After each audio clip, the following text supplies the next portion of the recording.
Chers compatriotes, la RDC a besoin d'être sauvée. Pour être sauvé, ça demande votre contribution. Sur ce, suivez votre magazine Tosso la Bien avec votre humble serviteur John Mulumba. Dans cet espace, nakoyamba bai politique nyonso, ba ya société civile, pe ba o nyonso bazali kosala musala malamu pona kotombo l'école. Nayango, Bolanda Biso, chaque lundi, mercredi et vendredi à 12h30 en direct sur Antenne A, la chaîne des références.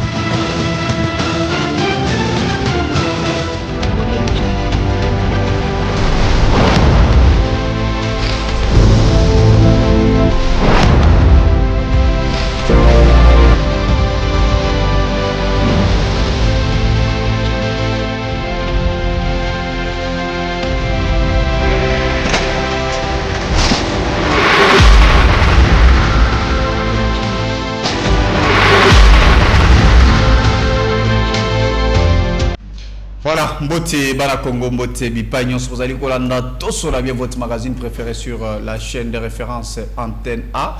On est déjà sur ce plateau pour parler de la République démocratique du Congo. Nabi ke boze belé déjà bovandi liboso vraiment ba poste téléviseur pour na kolanda biso biso pe tozali déjà wana en tout cas na numéro bozali komona na tika message na yo na suka to kopesa bino temps bobenga biso po ete toyeba kosolola vraiment ensemble bo participer activement na émission na bino en tout cas et kosala pe biso moi bien sur ce plateau lelo bomoni to bandi vraiment à 13h juste ça veut dire que en tout cas il y a eu programme na biso modifier un moment mouké l'émission désormais ezali ko banda na 13h juste to bandé émission na biso 14h émission esili donc si y a possibilité à retirer un message na yo faites un effort tika yango mbala moko comme ça tokotanga yango pe bapel tokozwa ngo makambo tout tokotambola nango vraiment ndenge to message vraiment ko sala sur ce plateau lelo to kobeta vraiment lisolo toujours na cadre politique on va parler question il y a rencontre il y a président burundais Evariste Ndayishimiye kuna na opposant au ya biso ya République démocratique du Congo na bandeko ya église en tout cas ba bengami kuna poete bakutana na Ndayishimiye poete ba yeba kosolo vraiment par rapport ya makambo ezali koleka a on a kati ya République démocratique du Congo boyebi ba crise ezali to na crise sécuritaire crise institutionnelle donc crise ezali vraiment on va en parler sur ce plateau. La deuxième partie to kozongela vraiment la question est rapport ya ONU où il y a tient lumière vraiment le rôle central du Rwanda dans le commandement de l'AFC M23 donc Tokolobelango puisque Tomoni selon le document Batangi Kombo ya James Kabarebe qui assure la principale liaison entre Kigali AFC M23 et Joseph Kabila donc Tokolobelango sur ce plateau raison pour laquelle je reçois professeur, voilà, c'est pour la toute première fois Pénève Mato Benga Ebongo professeur Aristote Ngarime au Azali vraiment au cadre na PPRD d'être sur ce plateau, vous le savez très bien, à défendre qui à soutenir qui vraiment thèse na UPEN, désormais il est professeur associé, j'espère. En tout cas, Mbote na pe bwela. Mbote ndeko John. Félicitations d'abord pour merci. Bon, merci Nandimi. Bien que merci d'abord nous ya Bingai na sepeli mingi. Mkolebe na lekisi na émission OET na sepeli nous ya Bingai. Ba congolais nyos ba ko na sikatu bazwa bina baraka. Na minicho na baraka na pesa Mbote na Uvira, na pesa Mbote na Goma, na pesa Mbote na baraka na Bukavu. Pesa Mbote ba mes condoléances. Mbote nanu. Pesa Mbote bande ko tout bazana Goma, Bukavu, Baraka, pesa Kisangani. Na pesa Mbote bandeko bazana na Bazuele na Équateur bandeko tout ya Congo central Mbote na bino bakola na biso sika buzwami tozanga na Congo moko to bunderande Congo to ya rapport to bela Congo boli ya malamu bakamba bino malamu kurana mai epesama tozwa misala na PSP maître Mbote na tigio ko présenter na za sûr que constitution zo tambo na ngwana azaka na mission pour protéger des constitutions a été pas changé en gros. Merci. Merci beaucoup. Maître Eric Bamanay, il est au cadre à APEC, donc il est membre de l'Union Sacrée, il est avec nous sur ce plateau. Après moi Ngonga Penev Manzoto et Tungisa qui est vraiment une raison pour laquelle on a sur ce plateau. Maître Mbote na pe bwela.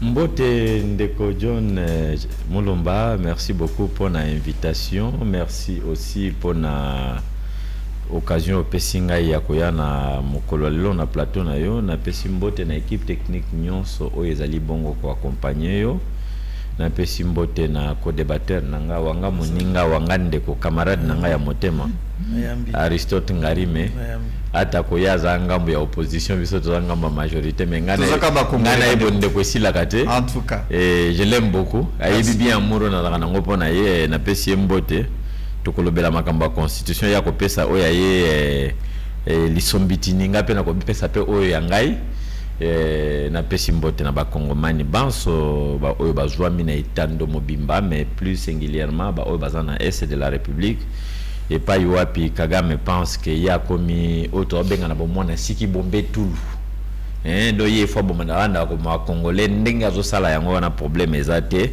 mais il y a aussi ce qu'on appelle l'agitation de la mort. Au moins mutu soka komi ko kende ko kufa sala ka babiloko mususu qui semble le rendre fort mais azo yebate que c'est déjà la fin. Na pesi mbote na mwasi na ngape mwana na ngana pesi mbote na son excellence Louis Watum Kabamba ministre des Mines Oyazali Bongo, notre autorité au sein du parti APEC Action des Patriotes pour l'émergence du Congo biso to benga kaye VIP, donc visionnaire initiateur du parti et pas Yazali Nzamba Zalanaye nako kende ko chité na son excellence mwana mboka mokonzi oya yambo ya libye biso son excellence Félix Antoine Tshisekedi Tshilombo nzamba pambola emingi pona bolamu adali ko sala na Congo pe na ba Congomani ba.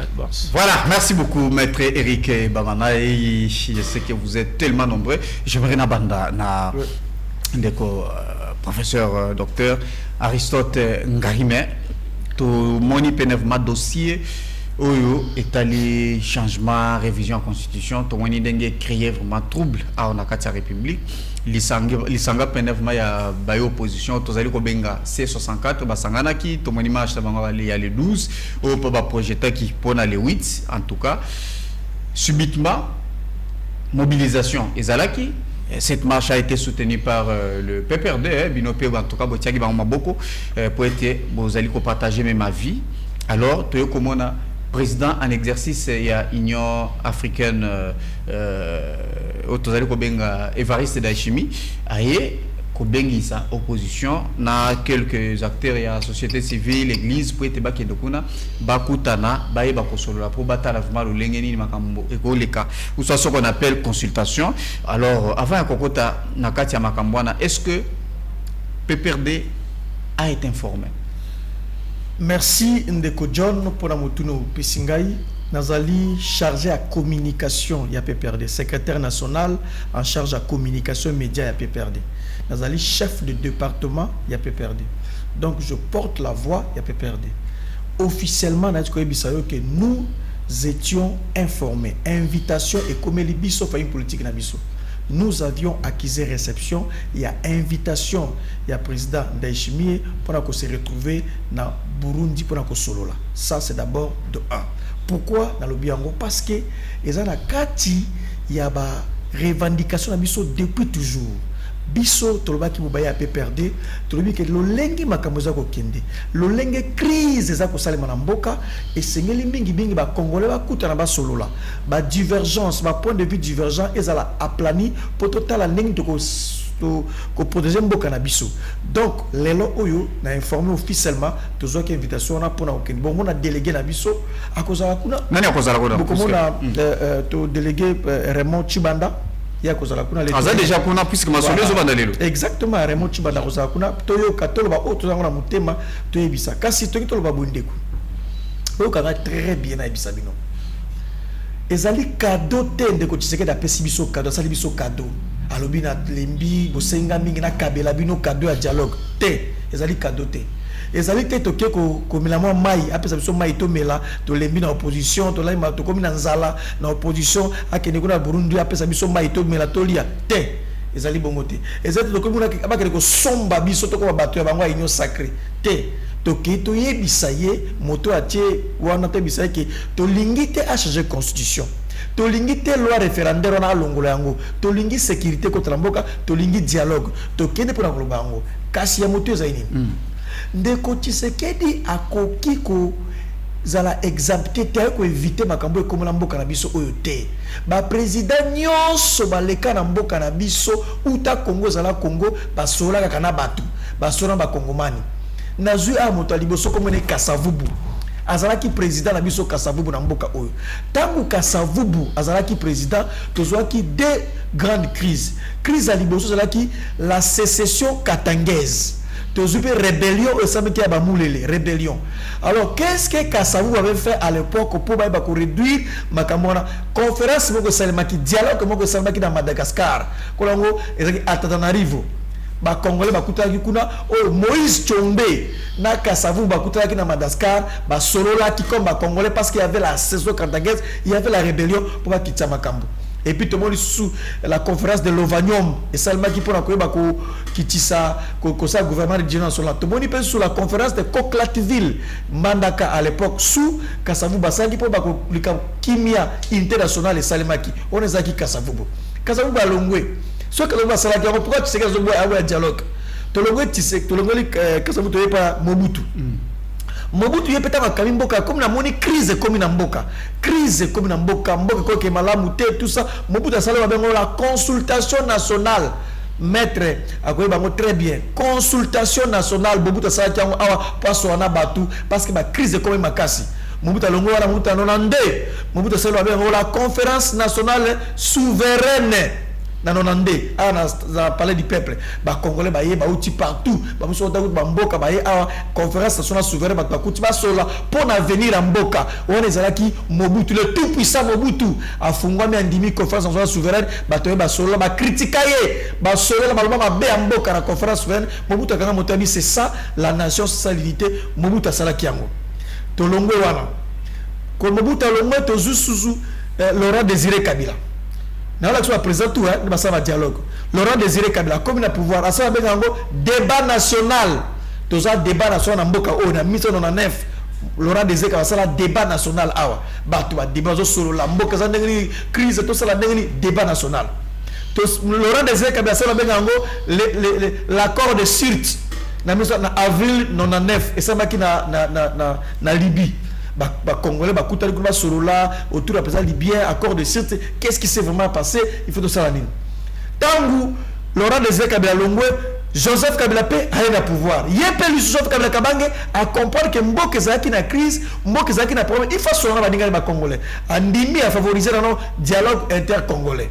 Zoka to kuta to solo na Congolais pour ko atténuer choc wana to longa dialogue intercongolais to ko kuta solo saki na concertation nationale et seulement qui n'a beaucoup concertation nationale en 2013 en 2016 Kabila ko sala dialogue ya union et à Kodjo union africaine tala tout président au leka na Congo ko bana Kasavubu tina Joseph Kabila Kabange tout président a sala dialogue a sora ba opposant a sora ba ennemi na ye a sora ba ennemi na ye farouche ba ennemi juré pour intérêt boka sora lango boni de ko Tshisekedi il y a ce beaucoup dialogue à ligne dialogue te à cosona batote il y a quelqu'un qui élection tu dis élection les gars qui m'a bé 7 jours élection m'a bé il y a bien quelqu'un qui élection il y a beaucoup de choses à cosona batote opposition anzala ton dit toi tu vas dans la ton dit mais kalami te quoi tu vas dans la te opposition a pété ton dit toi tu vas péter kalami te ba be opposition makasi kalami te donc à cosona batote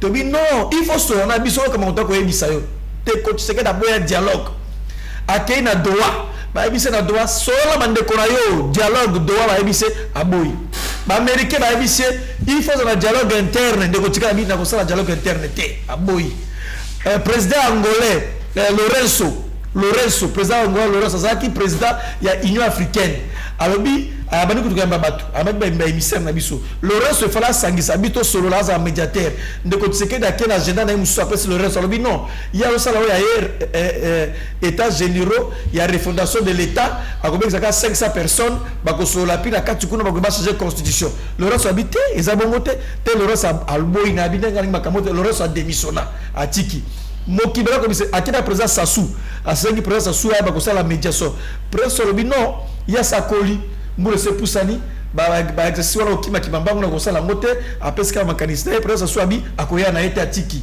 donc avec fort ya Simbe le bifort Nyasingbe ayaki pe ba ponaki pe asa makambo donc voilà ndeko tseka na ko boya na motem mobimba abia ko sona bisote Nyasinga ebisi aboyi Lorenzo aboyi bato tout abo do ali ko so biso akosona bisote mais récemment il était ouvert au dialogue voilà il était ouvert à Waïtelo non tokosolo là voilà si ko nde pas na bato basimi minduki te biso nga mutu moko te na pato ali porter parler auto simunduki biso atali ba gazali moto azali PPRD parti politique implanté na RDC reconnu nazali porte-parole auto simunduki te donc ba biso ba opposant bon donc ndeko tsika boya ko sona biso na ko sona bino te ba ndeko foyul baloba non aboyi lelo oyo ndeko tsika dai ko ndima ba invitation essayé tina ko sona awa ba invitation pesa ni ba ndeko zuki ba vie ba zu pepo ba na Burundi ba ko sola donc tout sur makambo mboka et votre message au beaucoup mais la Caneva na bino ezaka dialogue intercongolais biso tolingi dialogue inclusif mais kasipe tuzako suspecter pe président d'Eshimi wana donc tala epé moi keba muki comment ça donc keba parce que tozomona azali mingi pene de Tshisekedi et ça veut dire parce que comme ça la biso ka agenda de Tshisekedi ezala appliquer on de Tshisekedi la lingi nde sale bakona Burundi bozaba ngeka ko hule bino donc azali netre pendate donc tout le monde a pena netre ningité parce que aza parti au conflit ndeko ya Burundi aza parti au parce que tu to sur la militaire burundais bazaka na Congo bako bunda naza d'accord na lingi baza bunda pona ngai boka ngai to gagner na sepeli mais ba militaire burundais bazali awa et mabe na sepeli on a défendre kasi na sepeli na sepeli mais tant de dialogue inclusif ba tout bazala mais ba trop ko oyo ba militaire burundais bazala ko bunda awa premier élément deuxième élément aza mingi pene ndeko Tshisekedi ba kutala ka papa benga la baza si de ko Tshisekedi na meilleure relation le long monde eza président Burundi ba benga la basola kitoko ça dit que c'est son meilleur ami donc comment est-ce qu'il azuka son meilleur ami na ko za la médiateur est-ce que a cause la réellement naître est-ce que makamoto est-ce que c'est que nous toi sengiel ou cabino ou soit il a eu rôle ou initiative en tant que président s'il te plaît en tant que président Burundi ko ça il commence à avant la de Tshisekedi tout ça ma politique pourquoi Angola échoué qui plusieurs présidents Angola boya ki makambwana parce que de Tshisekedi ba yokana kité ndeko Tshisekedi libo président Lorenzo libo allez bamoko baboyani donc c'est président Tshisekedi né à yebisi président d'Eshimi wazali président en exercice il y a une Afrique bi bengelanga batuana ta sous le 8 ba tina palais de la nation le 8 ba bisanga démission le 8 tout ça donc camion moto merci beaucoup ba ya donc biso zali pour le dialogue merci il faut to solo là ba congolais tout okazali congolais peu importe bakabuni les cas na sima so za loka congolais il faut être solo la merci beaucoup merci ndeko Aristote Ngari maître Eric Bamanai to vandia to moni répression ndenge salemi vraiment na manifestation il y a le 12 juin na sitting à palais du peuple alors bande ko balobi to kolimbate biso tozali ko continuer cette fois-ci Tshisekedi va démissionner to kokende inde ti na bureau na na palais de la nation bisika to kende ko yebisai Tomoni ministre intérieur alali à la Mouki non pour des raisons sanitaires voilà et les ali rassemblement public non stoppé ici mais pour finir tout comme on a présent en exercice à l'Union africaine à lobby a tenu une invitation batutu bagé se retrouver kuna opposition tomoni église pays ali représenter kuna est-ce que on peut dire que Lelo, vous avez compris qu'il y a une opposition liboso na bino. Voilà. Oh, ça limite vraiment pression. Ou soit vous payez tant vous tali vraiment, vous étudiez, vous tali vous monnaie que non. En tout cas, c'est vrai qu'il faut passer par le dialogue. Mais tellement que déjà vous rejetez déjà idée à dialogue, alors vous avez voulu passer à travers d'Achimi et pour organiser vraiment un dialogue inclusif. Merci beaucoup Ndeko John Mulumba. Na landi moninga nangai Aristote Ngari mena bokebi mingi cerveau moko esalaka kitoko. D'ailleurs félicitations puisque maintenant c'est un docteur à thèse donc un professeur associé. En tout cas félicitations mon cher ami. Merci maître. Et on est toujours dans la joie lorsque dans notre cercle de valeurs, de crèmes intellectuelles continue à étendre à écarter à éloigner, voulais-je dire, les bornes de l'ignorance. Donc c'est une bonne chose, c'est informateur, je dis bien informateur, très bien, la jeunesse, des cadres de demain, de l'élite intellectuelle de demain. Donc, en tout cas, toutes les fleurs lui sont jetées et na ko tarir tena ba éloge à son endroit. Très bien, ça c'est ça un débat citoyen. Na kozonga na makambo o etali olobeli mingi invitation ya nani ya Burundi. Na yoki ndeko ko lobela biso wa. D'abord premièrement pour nangai, nous sommes dans la démocratie. Cet exercice auquel s'est livré le président de la République du Burundi, qui est de surcroît le président en exercice de l'Union africaine, c'est tout à fait normal dans toute démocratie normale ou des êtres normaux. Les choses se passent comme cela. Qu'est-ce que vous voulez? Nous ne vivons pas, la RDC ne vit pas en vase clos. La RDC fait partie de certaines organisations sous-régionales, régionales et la communauté internationale. Donc nous ne sommes pas un État qui s'est enfermé sur lui-même et qui ne veut rien savoir des autres. Alors lorsque un voisin, surtout un président en exercice de l'Union africaine, vient faire une proposition, quoi de plus meilleur que de les lui accorder? Les opposants ont choisi, après avoir parlé avec le président Ndayishimiye, d'aller répondre entre guillemets à l'invitation leur lancée par lui. Ils sont partis.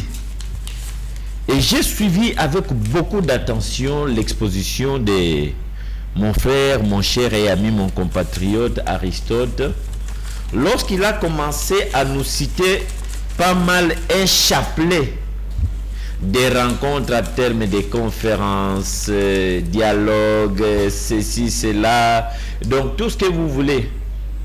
Il les a cités ici, il a cité la rencontre de Coquelatville, d'Elisabethville et ceci, tout ça c'est une bonne chose. Il a parlé même tout récemment de cette histoire de l'Union africaine avec Kodio, il a parlé de Sun City, c'est une bonne chose. S'il faut revenir sur ça, c'est tellement nombreux.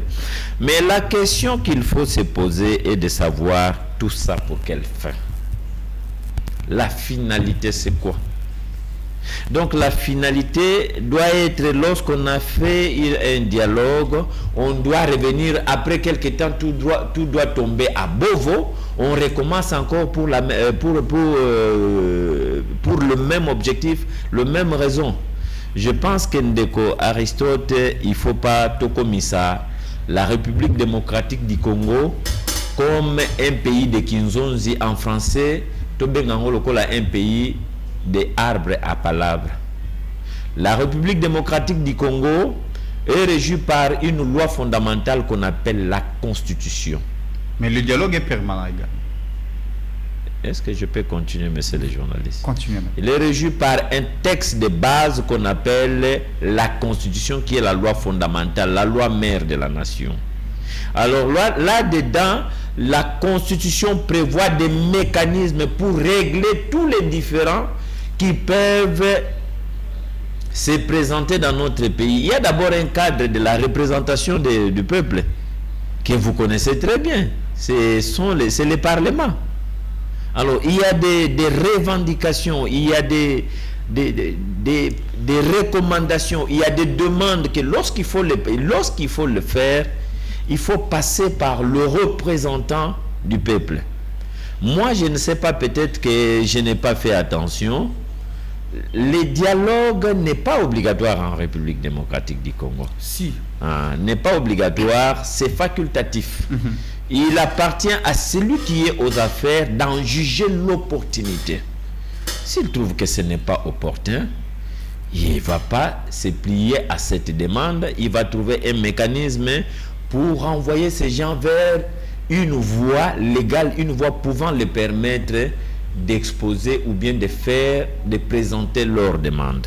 Et surtout que le récent dialogue qui est en train d'être demandé par les... Vous avez parlé de l'église. Ce n'est pas l'église qui est partie là-bas. c'est la Senko, l'église catholique, qui est partie là-bas. Puisque quand vous dites ça, par moment... Mais la Senko représente l'église catholique, il y a l'ECC, il y a IEJIBA qui a représenté également les églises de réveil. Il y a un lobby église. Oui, c'est très bien. Comme Jiba est là-bas, il n'y a pas de problème. Puisque je voulais ici rappeler que lorsque vous lisez l'article 1er de la Constitution, cet article de la Constitution de la République démocratique du Congo consacre la laïcité du pays. Donc nous ne sommes pas un pays islamique comme c'est le cas par exemple de l'État de l'Iran. Et nous ne sommes pas non plus, la RDC, nous ne sommes pas un État catholique. Contrairement à ce que les trois individus ici, les trois énergumènes ici, notamment Ambongo, Mouteba et Cholet, ont tendance à faire voir aux gens. Nous ne sommes pas un pays catholique, nous sommes un État laïque. Donc ici, il y a ce qu'on appelle la liberté des religions.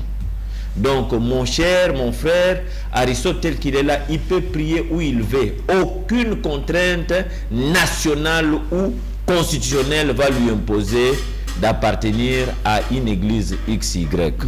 Alors, ils sont allés pour aller parler.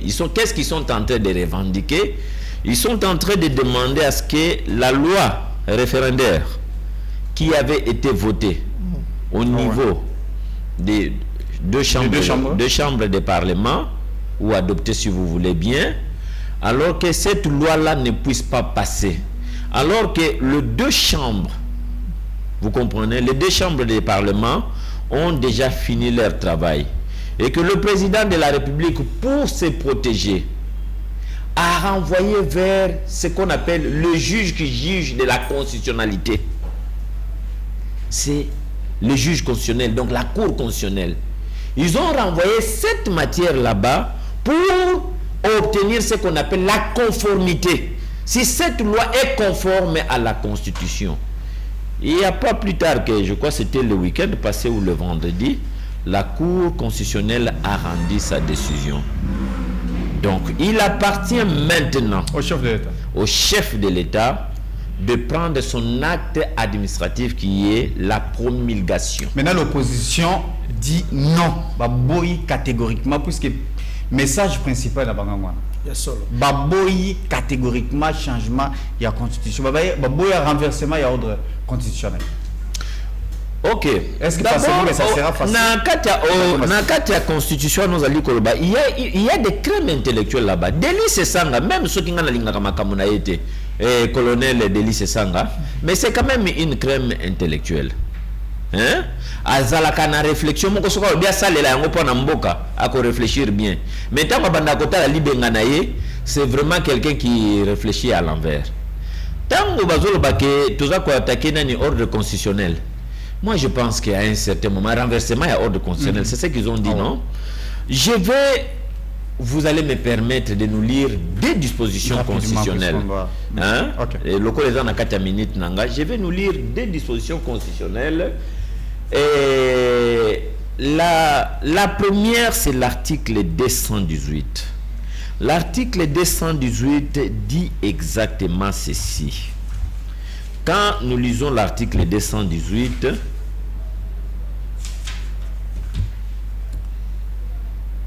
l'article 218 nous dit ceci. D'abord, le titre 7 de la révision constitutionnelle. Il nous dit ceci: l'initiative de la révision constitutionnelle appartient concurremment 1. au président de la République, au gouvernement après délibération en conseil des ministres, 3. à chacune des chambres du Parlement à l'initiative de la moitié de ses membres, 4. enfin à une fraction du peuple congolais, en l'occurrence 100 000 personnes s'exprimant par une pétition adressée à l'une de 2 chambres. Chacune des initiatives est soumise à l'Assemblée nationale. Nangaki kanazwa oyo pona kolobela initiative où ils allaient permis légalement. Il y a révision et pas il y a changement. Et le beli boye makambo oyo etali bongo révision constitutionnelle. Tout allez kolokana très bien.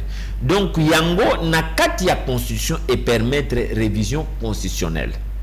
Alors, ce que vous avez un article 220, et pas yuapi article 220 bien que article 218 et permettre révision constitutionnelle mais ce qu'on commis na kati article 220 bien que zali ko reconnaître la révision constitutionnelle mais il y a des matières que cet article 220 est en train de verrouiller même si ces matières aujourd'hui au jour d'aujourd'hui au Congo fait défaut mais il y a zali ko verrouiller yango or ce sont des matières à problème yoka matière yango zali l'article 220 de l'Obinin la forme républicaine de l'État le principe du suffrage universel la forme représentative du gouvernement le nombre de la durée des mandats du président de la République l'indépendance du pouvoir judiciaire le pluralisme politique et syndical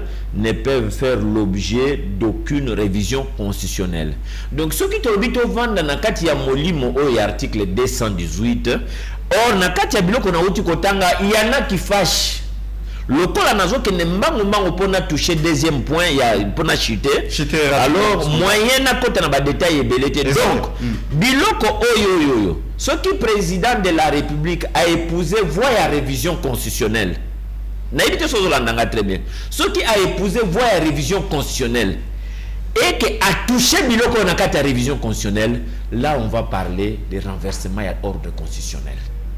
Là on lui reconnaît cela.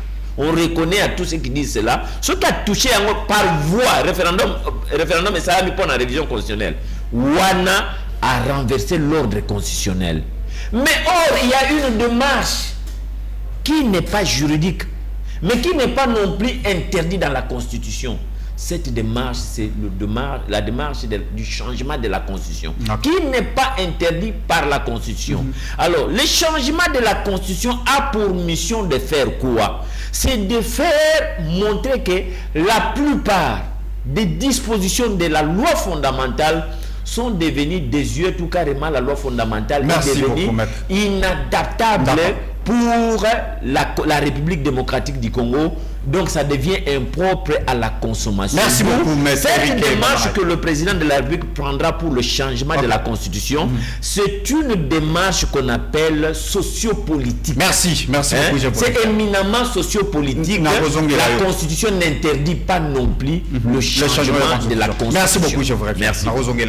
Maître, professeur, docteur, vous avez besoin, voilà, la Constitution, je pense qu'on doit tokendera rapidement, vital caméra pièce contre pièce.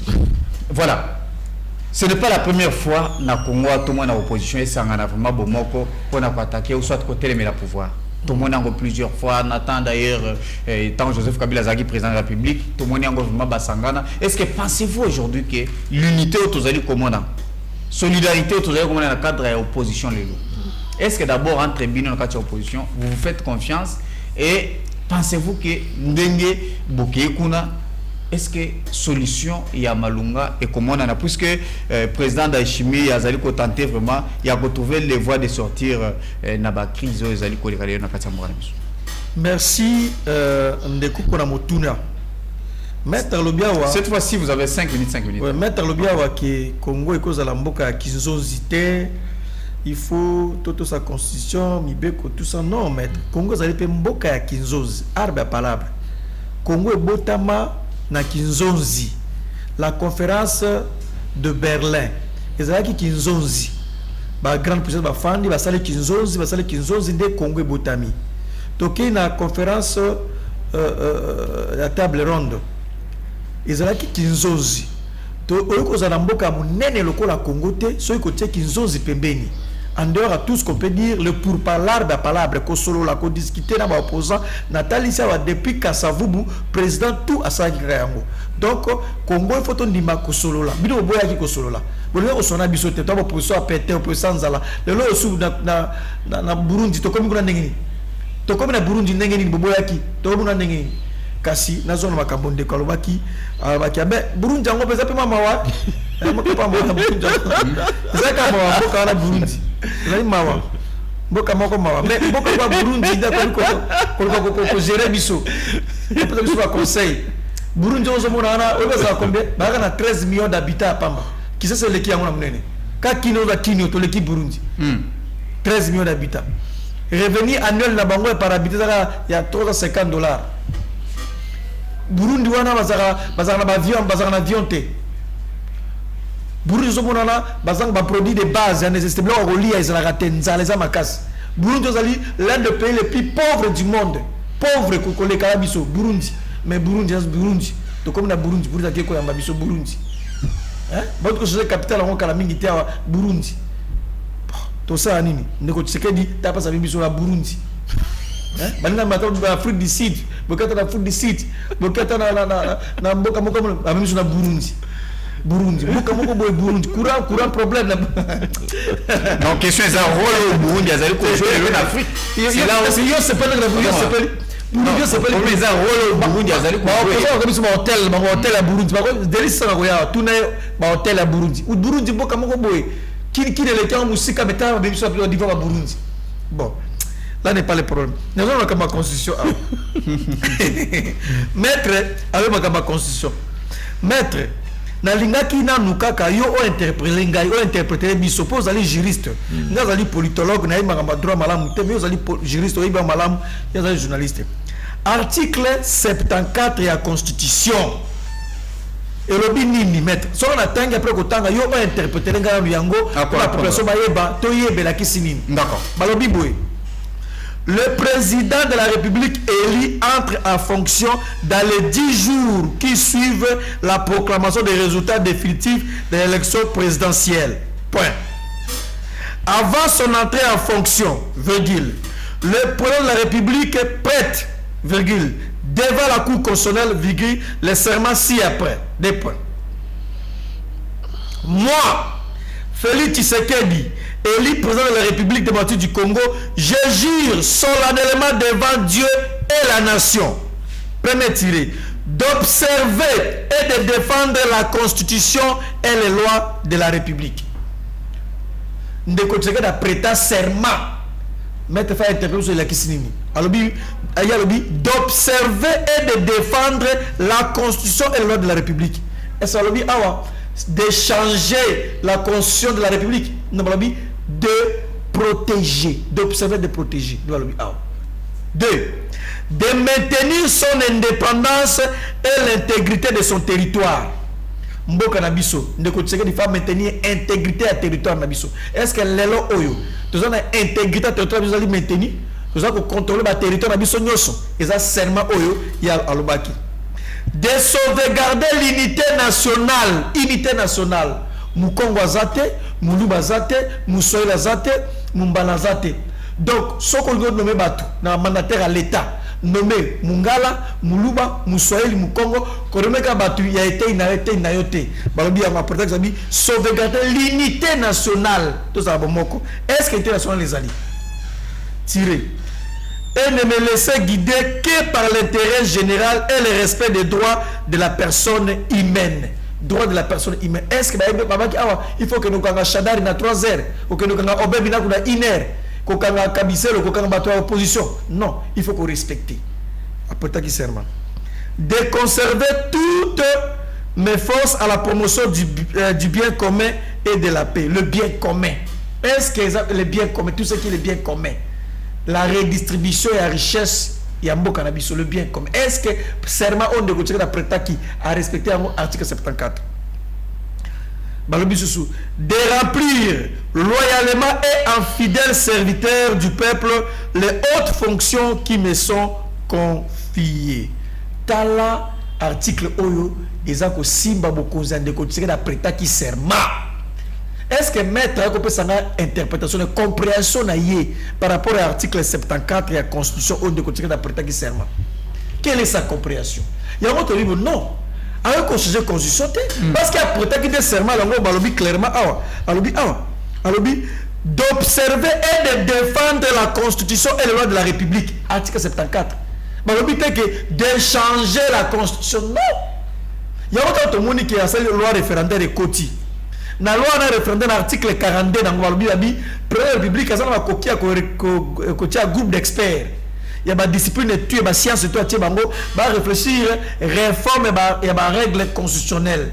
Donc, il y a une initiative dès par la loi des référendaires. Il y a que ça va réfléchir, il va changer la constitution. Il y a que ça la bonne côté parce que l'on est anticonstitutionnel. Article anticonstitutionnel parce que il faut protéger des constitutions. Alors que ça va réfléchir, il va changer la règle constitutionnelle. Alors, on dit ça, on a été. Il y a il y a le 8 mais si on trouve que constitution puisque bango bazali ko reprocher constitution tozali nango balobi ezali ko se conformer na ce qui n'a pas constitution n'a pas si mettre la kisangai article za ko pekisa bango ba développer mboka ezate.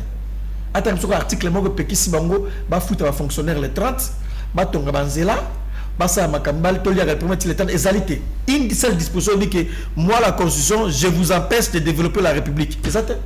Il y a pas.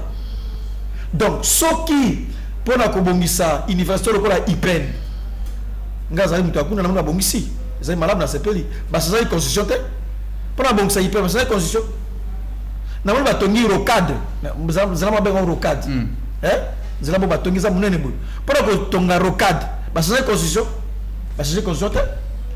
pona ko busali su basali vacances ya muna ebi na université tonga na moni université moko mbali babakisi langi babakisi couleur on a babakisi ba couleur tena kana nga bunya babakisi ba couleur kan balangi est-ce que pona ko bakisa ba couleur na université babakisi ba couleur balangi batongi batongi asika est-ce que babakisi couleur est-ce que constitution pekisa ba babakisi mote ya makamke basali to moniawa mais ça n'a pas empêché. Alors boni lelo oyo balingi ba changer constitution pour et constitution pekisa ba ko sala nini et là qu'on dit constitution pekisa ba ko sala ba ko sala terre il faut changer en te secret za boye papa likambo za boye kanga secret za nini likambo za li awa ndeko Tshisekedi alingi aza na mandat illimité alingi so ba limitation de mandat te yango ne bini bozo télévision voilà oh sali mandat moko ya 5 ans renouvelable une fois au tiki bokoz abi yango souté. Donc il faut que la constitution de la constitution pour y avoir un mandat illimité. Soit à côté de la constitution, la constitution soit à côté de la constitution, ti beaucoup la colinga à des vitamines ternam. Parce que biso ali toli non biso bibo été mandat face à la limité. Il faut mandat à moto et c'est la limité au sali 5 ans.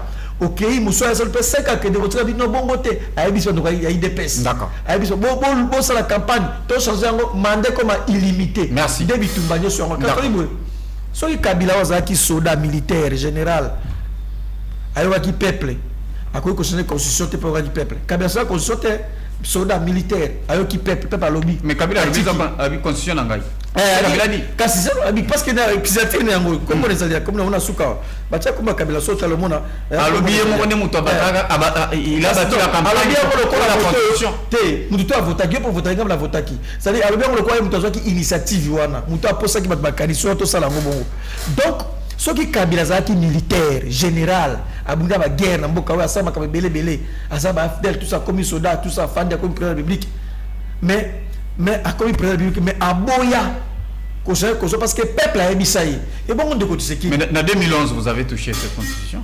Non, on a révisé. Révisé, nous sommes d'accord. Même quand on a révisé, il y a des dispositions pour réviser. Quand on a révisé, c'est l'Assemblée provinciale. L'Assemblée provinciale, le gouvernement comme une solde de l'Assemblée provinciale. Le gouvernement est en Balingi, le gouvernement Balingi, ce que le gouvernement a créé des motions. Il faut un mécanisme pour verrouiller l'Assemblée provinciale, voilà, le gouverneur. C'est possible. Donc, ce qui est militaire, Kabila n'a pas réussi à changer la constitution. Boni, de côté, c'est de l'opposition. On revient maintenant, vous êtes l'Isanga opposition aujourd'hui. On a un seul objectif face au pouvoir. Est-ce que vous faites confiance? Est-ce que vous faites confiance? Martin Fayulu, Délice Sanga, Moïse Katumbi, Marata Pogno, Joseph Kabila Kabange, Chadari et tout consort, Batutu Sandani. Biso Zali non armé. Tozali non armé. Joseph Kabila Tozali non armé. Tozali non armé. Non armé. Merci beaucoup. Tobi non. Tolika va protéger la constitution, c'est ça notre problème. Maintenant pour l'opposition. Ça veut dire que Boza Bomoko, vous faites confiance. Mais nous sommes en politique. Pepe Dazan confiance à Fayoulou. Fayoulou a confiance à Sesanga. Confiance sur le bras, ils ont confiance à moi, c'est en balité. Vous avez confiance à moi, c'est en balité. Vous avez confiance à Naté. Vous avez moi, c'est en balité. Confiance à moi, Félix, c'est qu'il y a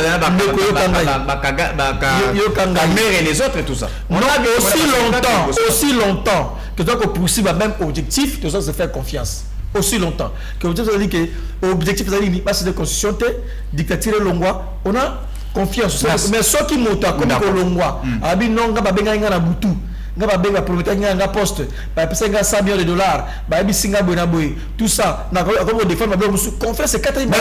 Merci beaucoup ndeko professeur le problème. Docteur Aristote Ngari, maître constitution et Angoyo, je pense que vous avez 7 minutes puisque vous avez mission na viso timing Angoyo comme 60 minutes. En tout cas, vous allez nous aider vraiment pour tous op bandeku ba ko benga biso poete batuna mituna na bango. Alors, aujourd'hui, Bachebino Singana Kingo par l'opposition. Il y a pété. Bobundi, le 8 Ekosimba te, le 8 peut-être Boébité, Nenge Tora déjà la campagne, Banini, tout ça, Baza déjà na organisation, Bakende Kobuka, ambassade, Baboma Batponyo, son école la pouvoir, et Makambu est commis à Bujumbura.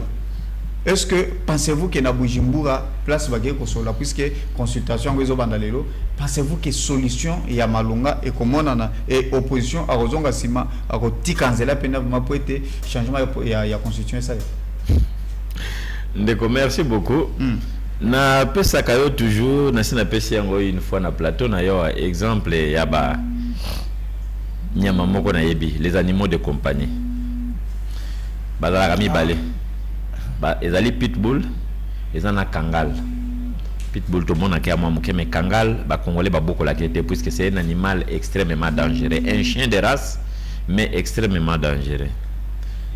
Okoku ta dit kangal ba vande sika moko ba obundate bazana bango kimia na kati ya opposition babani na bango kimia ba osala loko mote bazo solo la ba osala makambo na bango na langue na bango. Quand tu viens avec la nourriture, 10 kangal, il faut 10 assiettes. Mais si tu t'hazardes, il y a kokamata nourriture pour 10 kangal. Otie yango na assiette moko. Avant nourriture ane kota na monoko ya moko. Na sur makila quantité ya makila oyo kolokota. Na bango wana bavanda kikimia wana. Vous comprendre yango te. C'est pour dire quoi? Na batunyo so no mone bakie kuna to banana ba bazo mi benga opposition ba ba sala politique. Est-ce que Martin Fayulu a tikala kozala ja sérieux na vie? Est-ce que le colonel Delis Sesanga a tikala kozala sérieux na vie? Jean-Marc Kabundu soki aza kuna a tikala kozala sérieux na vie? Pas kuna. Nenga na rappeler Delis Sesanga ke bilanga mo ezaka na Louisa kuna. Bilanga mo asala kuna na Louisa. Na boyi kolokolo dini lona makuna.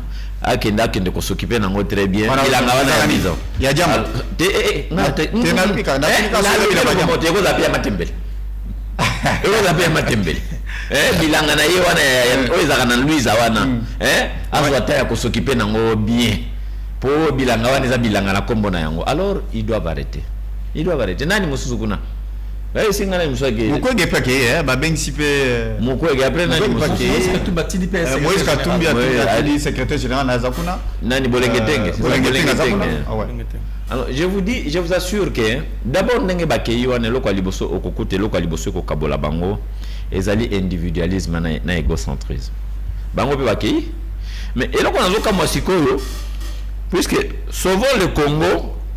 Oui, comment ce mouvement ya Kabila qui est toujours membre ya PPRD puisque ce n'est pas Ngari mais qui va me dire qu'Alongwa PPRD. Donc sauvons le Congo. Sauvons le Congo des mouvements. Na PPRD c'est blanc bonnet blanc puisque c'est la même autorité. Autorité autorité à sauvons le Congo na autorité à PPRD. C'est là ba membre baza kuna et na kati ya nani ya sauvons le Congo batu ya M23 AFC pe baza na kati.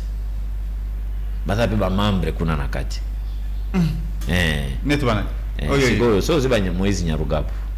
Bazaba na M23, baza kuna na kati. Ozi baruberwa, baza pe kuna na kati. baza pe kuna nakati oye bien mote est-ce que natangi so liste za mulai ba José Makila Sumanda bana membre kuna nakati alors bango siko bakei kuna balobi on est ndeko nanga Aristote ngari mewa kolobo te to boyi opposition non armée cependant mouvement moko ezali ko kambama na kati na yango na bato opposition et to boyi opposition armée hein, c'est ce qu'il a dit or mouvement moko ezali ko kambama na moko oyo azali mokonzi na yango na kati ya mouvement wana bato ya opposition armée soi-disant. Moi je n'appelle pas opposition armée, j'appelle la rébellion, l'armée rwandaise sous le label de M23 AFC baza na kati kuna. Alors vous pensez que na kokendo bakei wana eloko malongo ekoleka na kuna na yoki ndeko ngarime ko kama alobi Burundi aza na kurata aza ndeko te ndeko ngarime ko sous-estimer Burundi te po Union africaine ezui epesi bokonzi soki Union africaine ezali bongo bokambemi ya bikolo bi Afrika endimi ye bongo ka biso tokendo boya yendenge nini.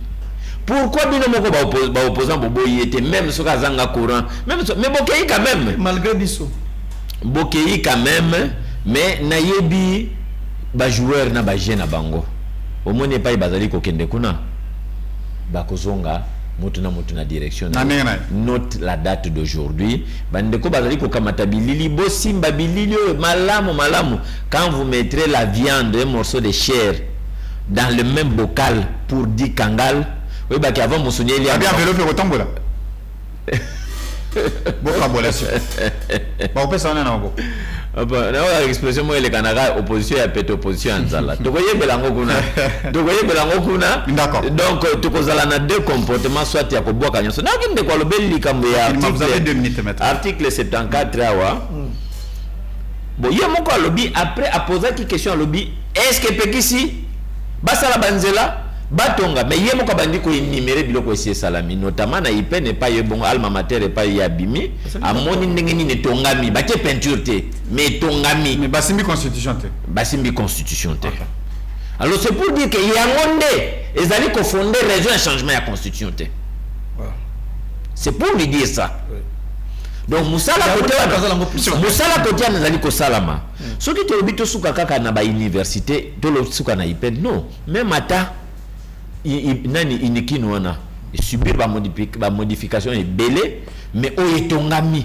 o ba peinture te ezali université ya Lubumbashi pardon ya nani ya Mbujimai ezali o ya Kananga ezali o ya Bunya ezali o ezo sina na mikolo mikia na Lualaba c'est là qui si je m'abuse pas ezali ya Mbandaka ezo sila pe kalate et cycle ezali ko continuer bongo na makambo ya nzela bien kambo ya ki constituer pe kisite batonga nzela mais yemo ko bakisi suke na moni quand même ba otonga nzela mo rokad eloko la linga pande ko na meza ko netete na ye ya zala ka mutu ya ote l'extrémisme non mais il sait quand même que ba réalisation mo sengeli soko ke okoti na ba quartier nyonso okokuta ba nzela ba route secondaire ezali ko tonga maebele et c'est déjà quelque chose qu'on peut mettre dans l'actif il y a président de la République.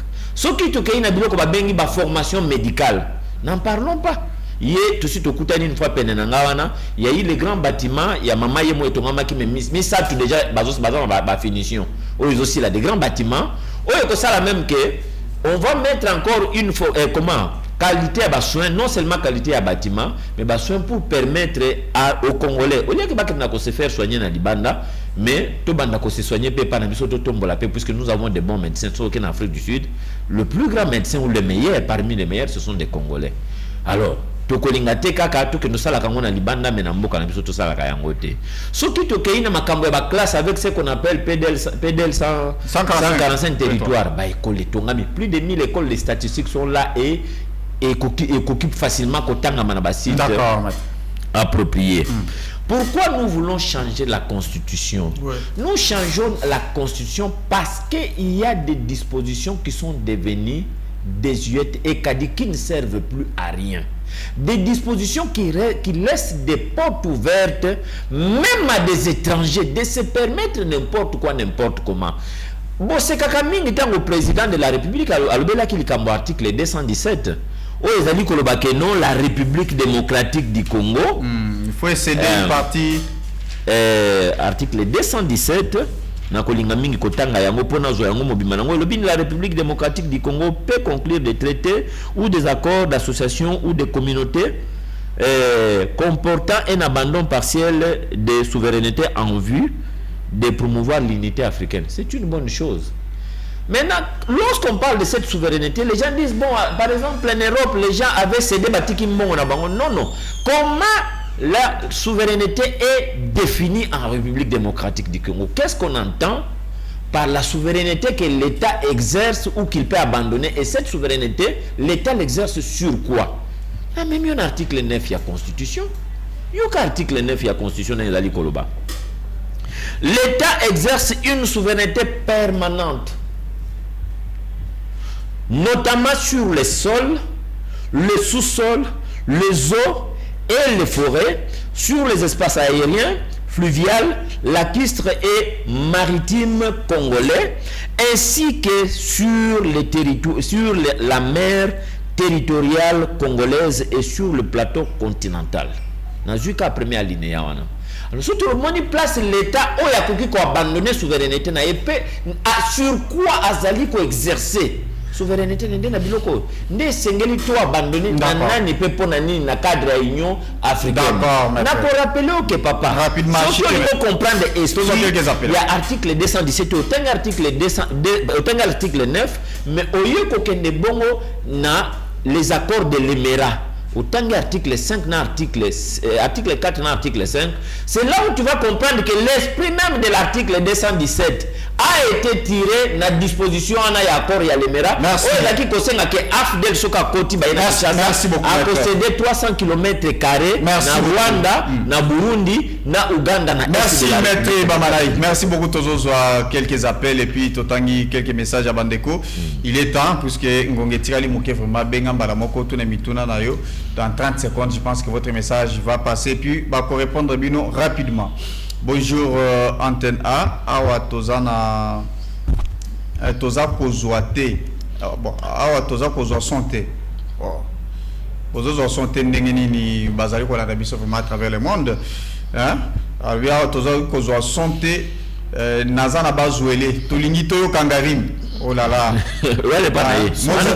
Ouais, n'est pas naïe. Mobutu, qu'est-ce qui ne va pas? Bazali non, soyez normal. Soyez normal. Et ça normal, sans problème. Peut-être il y a un petit souci. Bazali ko benga biso ko komela biso vraiment depuis bazwele bazali ko zela pene vraiment bayoka ngarime. Voilà. Voilà, il y a encore un message. Bonjour monsieur John.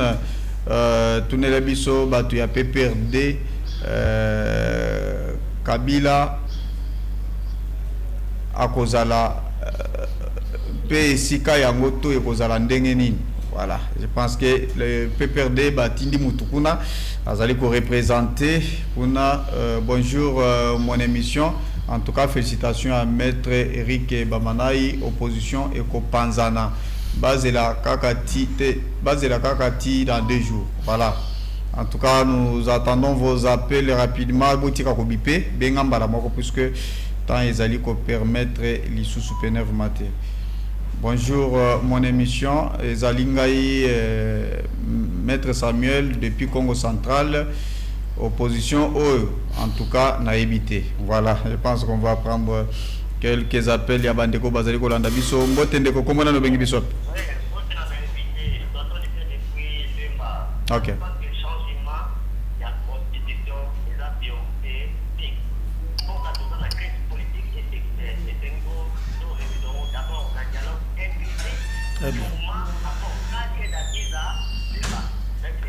Merci beaucoup. Voilà, merci beaucoup. Na moi na moka azaliko benga biso depuis Addis Abeba. Voilà, en tout depuis Lemba plutôt. Voilà, moi tende ko komona ni obengi biso api. C'est parti de tout qui collé. Pour ngani ngina lobaboye. Moment to komi na yango dialogue est incontournable pour le moment. Pour tout dans la crise politique et sécuritaire.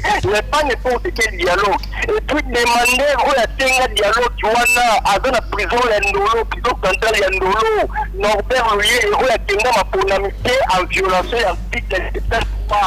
na mec attendre la tique c'est tant pour Nicolas Banini solution dans le dialogue inclusif ici de la cour 4 et la tique ça peut pas c'est ça le problème. Merci beaucoup. Merci beaucoup tozali ko appel Yasuka en tout cas puisque tosi saka kambala moko tika ko bipende ko tika ko bipe benga kambala moko ndenge maninga bazali ko benga standard na biso ezali polele tozoyo directement ko ete to kende rapidement ngonga esiko ki mbotende ko komona no bengi biso. Allô papa. Oui papa qui libère na bengi nanga ba. OK. Kanina tuna est la loi sur yani no yobaki ba gouverner après le temps pour nous. On va faire ba gouverner de cette loi est abrogée. Parce que la condition dit que tant que le pays est là, la loi avoir un jeu, je me rappelle, la Constitution peut changer la Constitution. Et c'est cette loi qui est abrogée. Oui, ça veut dire quoi, et ça veut dire. Ça, c'est la première préoccupation. La deuxième préoccupation, on a une OK, rapidement. C'est tellement un pays a un gouvernement. Oui, au moins, c'est pas pour changer la Constitution. Parce que le président a fait ça seulement la Constitution. En changeant la Constitution. Si oui, on peut seulement la Constitution. Merci beaucoup. Merci beaucoup. Voilà, je pense que nous sommes presque na suka donc awa bolimi sabiso pena ba message na na appel to kozongo vraiment prochainement dans le but vous allez changer la constitution présent parce que en tout cas il faut répondre. Voilà, vous avez 30 secondes comme ça tout ça. En tout cas, j'aimerais na banana yo. Oui, ndeko tolandi motuna na bino. Le changement de la constitution n'est pas interdit. Naoki ndeko auti kolo n'est pas interdit. Naoki ndeko koloba awa que le président de la République a prêté serment na constitution. Ce qui a changé constitution, oyakoya a prêté serment na constitution. Mais on ne change pas la constitution pour un côté vide. Quand on dit que changer, ils na lati veste oyo na longoli, na ken a changé na lati moso, c'est qu'on va pas laisser un vide. Il y aura une nouvelle constitution qui va consacrer ce qu'on appelle la 4e République, mais cette nouvelle constitution aura pour mission de faire tomber à bon vote tout ce qui était contenu dans l'ancienne constitution et consacrer la disposition à Sika Oezali vivante et viable. Merci beaucoup. On a botamboli malamu ya mboka puisque constitution pe ezali moko ya pacte social et politique ya mboka. Merci. Ezali vad mekum mokanda oye kumba kabongo oye kumbela kabongo na botamboli bolamu ya mboka population. Merci beaucoup maître Eric Bamanaï. Docteur Aristote. Bon, il y a liboso nangina bisa peuple congolais qui botelemela mutu nyoso aya na idée ko changer constitution botelemela yi na avenue na quartier na ndako na musala na balabala na barre de bus soka moni mutu ko ya na likanisa changer constitution bo pamela yi hazali mutu ko ya makanisa ya mabe peuple commence na posa na yango te peuple commence na posa ya mai bi makat mai malamu na ba commune na monga fula papa na monga fula mai bi makate na monga fula na Kinshasa mai e bi makate na monga fula na ba selembao mai bi makate na selembao.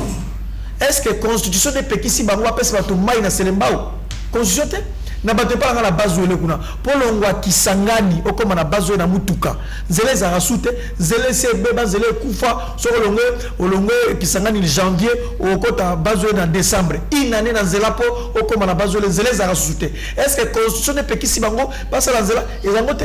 Est-ce que la constitution de Pekisi basée dans la misalate qui est na masina na kingasani na masina basée depuis tongo la muka qui habite à Kendo pa mandawapi l'état tika basée na boka basée wana projet malamu ko encadrer basée les raté. Est-ce que la constitution de Pekisi bango ba ko pesa basée na misala ezalité insécurité à Kuluna na Kinshasa papa Kuluna so que il fait ça là effort aux à 22h ndenge na Karizali na tanga na dango Kabila OK fait zone na 0h kimi okoti kanyama général kanyama ko protéger biso. Merci beaucoup. Donc merci beaucoup.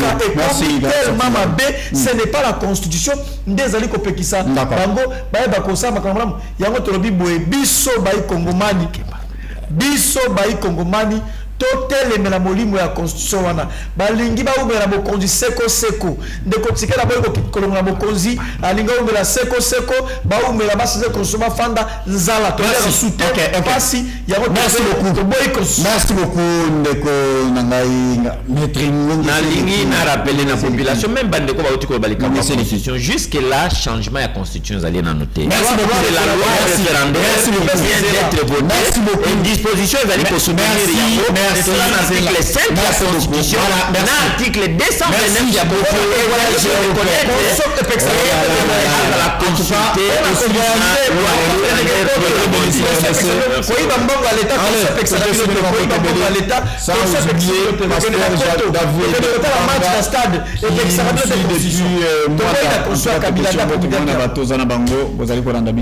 merci beaucoup na Mobutu Frange Kassa na réalisation Ozendo Kolo, merci beaucoup na Jean Dong na réalisation finale, merci beaucoup na Mwanamboka Kikasa Jackson, en tout cas merci na bino tout bozul ba kolanda biso tout ce qui a pona lelo que Dieu ministère de au revoir. Chers compatriotes, le RDC a besoin d'être sauvé. Pour être sauvé, ça demande votre contribution. Sur ce, suivez votre magazine Tossolamien avec votre humble serviteur John Mulumba.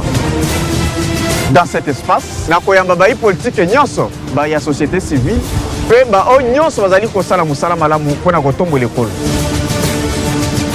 Nayango, Bolanda Biso, chaque lundi, mercredi et vendredi à 12h30 en direct sur Antenne A, la chaîne des références.